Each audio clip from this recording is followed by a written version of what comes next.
I said I've been enjoying 10.0.7 a lot. Have you? Bellular has some thoughts on 10.0.7 and whether or not it is worth it to come back. Is it indeed worth it to play 10.0.7? Let's see what our man Bell has to say about it. Welcome back! So, it's new patch time, or sort of, because this is the kind of patch that we haven't actually seen in WoW in quite a long time. No new season, no new dungeons or raid, but there's actually a ton of other in-between stuff to do, and this is our second minor content patch before the next season starts, which is kind of crazy. So the question is then, should you actually bother playing this patch? What's in it? Or should you just save your money or gold until patch 10.1 comes, when you're going to get a whole new season with a lot more content? My opinion on 10.0.7, one of the best in-between minor patches we've ever seen. And now the bar is not high for in-between patches, like I've said before. They're usually just stat correction patches and stuff. But this one brought a lot of cool stuff. So if your expectations were low, this patch is pretty good. To do. Basically here to help you make that decision. Also, the Abyssian half patch guide, half cutscene was amazing. Hang on, how does it actually feel to play this? So, should be fun. Lists of content like this are great and all, but sometimes they don't really dig into the actual experience of playing the game. And that's really what matters. So let's talk about how this patch actually is going to feel. First, there is the campaign. In this campaign, you're basically going to learn more about the Drakthir in the lead up to patch 10.1, chasing down the legacy of Naltharion, right, and sort of the legacy he left for them. As far as campaigns go in the game, then, this is another slice of standard enough Dragonflight campaign stuff. There is good characterization on the key Drakthir leaders. There's some fun exploration of I thought the storyline was really good. Pirate threats that have arrived in the area. But honestly, for the most part, yeah, it's a slice of WoW campaign. You know what to expect. Yeah. That being said, this is Blizzard's first attempt in forever to actually make a prologue to a big patch. This is a story prologue to 10.1, so yeah, I actually do think it's worth checking out, because if you really sit down and engage with the stuff here, you're almost certainly going to enjoy 10.1's campaign a hell of a lot more. True. Because you'll actually understand, you'll understand what's going on. Characters and everything that's going into it. So that's really good for WoW's narrative cohesion. I mean, this is so alt-friendly, you could play anything right now. From. Next then, the actual content in the Forbidden Reach. Well, there's a decent handful of side quests, so that's enough to chew on. And while they are not as excellent as the 10.0 side quests are fine, that many of us loved, they are actually pretty good. They are nice to work through.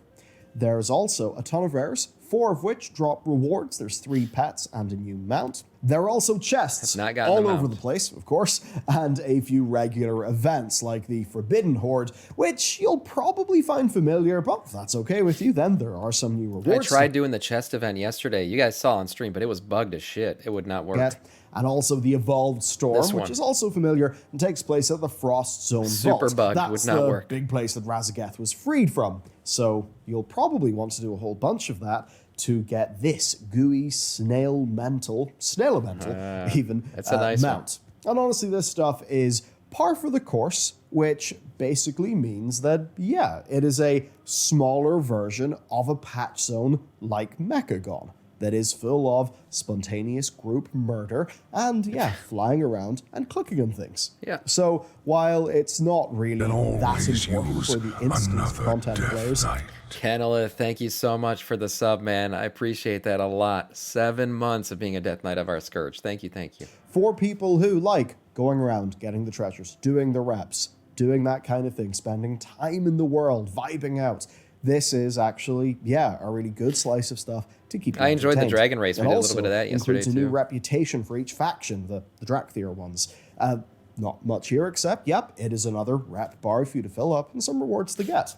Rep has been fine because it's not required. These are the main thing. The treasure runs in the Skara vaults. Yes. Perhaps the most fitting comparison here is the exploration theme of the Trove of the Thunder King from all the way back in Mists of Pandaria, but quite a bit more modern and also without a timer, right? Yeah, no timer's good. The actual gameplay of these vaults is this. You get keys from doing all of the content on the Reach, basically. You then take those keys, to the vaults, and you open doors. Yep. Behind those doors, then, lies a whole host of basically different enemies, different puzzles, right? Random and items. The puzzles aren't... Some rooms you need to open to gain access to other rooms. Some rooms you can't do them until you get something from another room. They're pretty cool.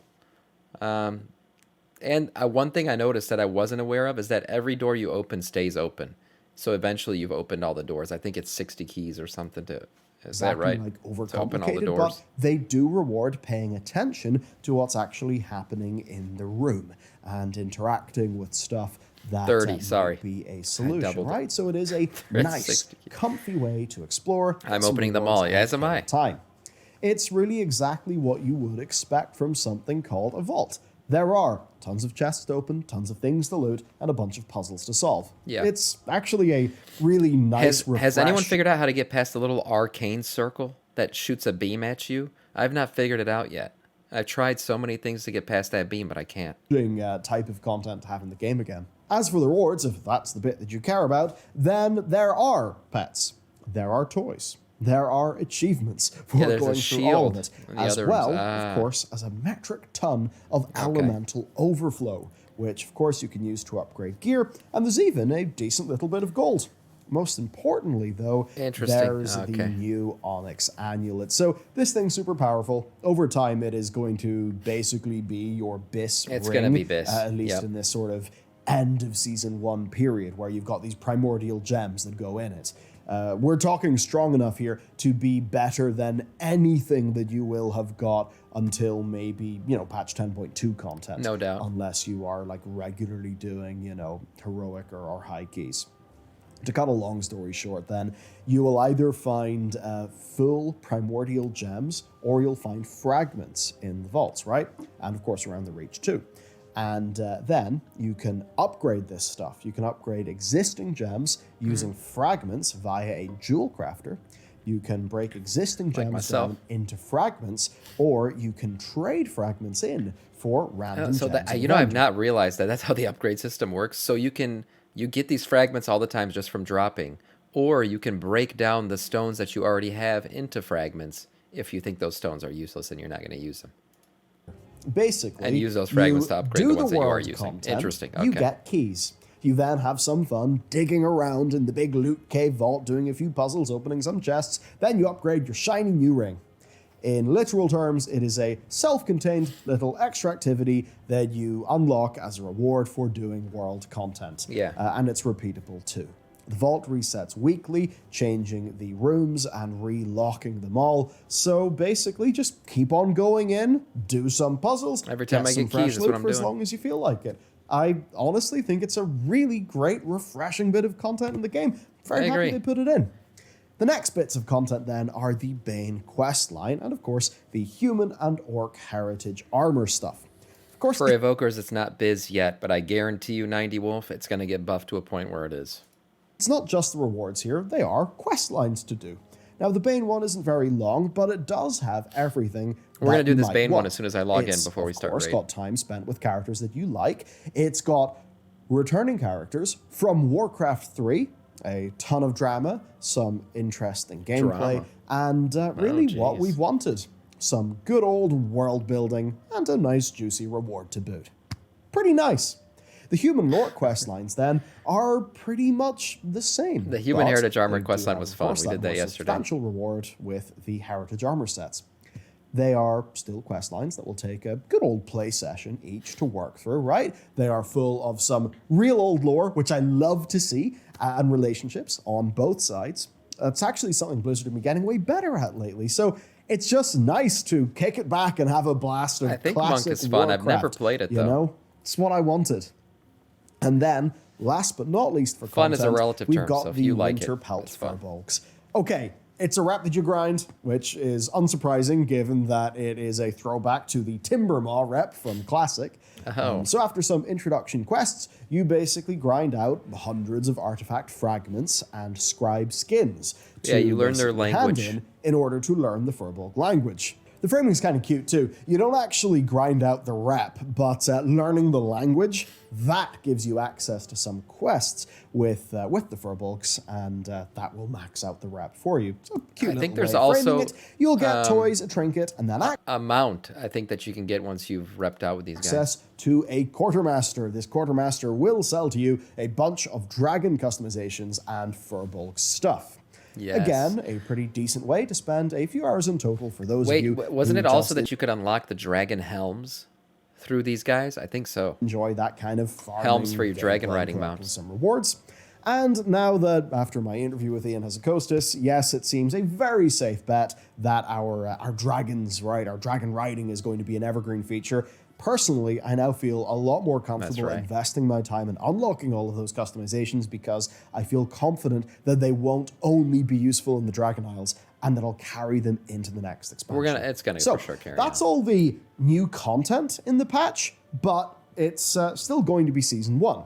So if you've sat here wondering why the hell you should play now and not just wait till Season 2, I suppose you could raise a good point. I would say that the more that we see World of Warcraft as not just raids, dungeons, and a PvP season, the better World of Warcraft is. Agreed. This is stuff that's 100%. going on in the World of Warcraft. And honestly, if you've only been in that rut... I appreciate that this patch is emphasizing the world part of World of Warcraft. It doesn't... I agree that it doesn't feel good to play WoW when all you're doing is instancing yourself. You know what I mean? You're going through a portal, you're doing the content behind that portal. The world itself is just a way to get from portal to portal. I do like it when the world feels alive. It's a reason I fell in love with this game from the very beginning was, the world part of it. The exploration, the, adventuring out, all that stuff. And it seems to fall at the wayside sometimes. But right now, this patch is bringing more of the world part of World of Warcraft back, where it's just fun to explore around, kill shit, and do things in the open world. Just playing the sort of hyper endgame gameplay loop, playing WoW as if you in the same way you play Path of Exile season or something. I would encourage you to check out the other things that are there because I had no idea there was a Bane questline. I'm about to do it. Into them. And the same goes for about to do it. Content. Like I'll show you how to start it in 10.0, which actually it starts in Veldraken. Nice little stories.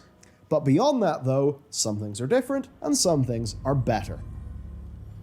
Different and better. So if you're not necessarily there for the quests and the vibes and the world, well, if you want an alt for 10.1, now is actually a good time to get going in that. The altiness we, of this. Of course, have got the Paladin rework, alongside a bunch of other class changes that we talked about just a few days ago in the big The hype died on the video. Paladin, though. Super exciting. They buffed it and then nerfed alt it. gearing is a lot easier now with the Forbidden Reach dropping item level 385 bind on account gear tokens. Yeah, which basically I've gotten a ton of this shit. You can farm this out in your main and then just have a stack of those gear tokens that you can send over to your alts. Yep. It's also an insane source of elemental overflow if you have any Primal Storms gear that, of course, you'd like to upgrade, even just to get that transmog.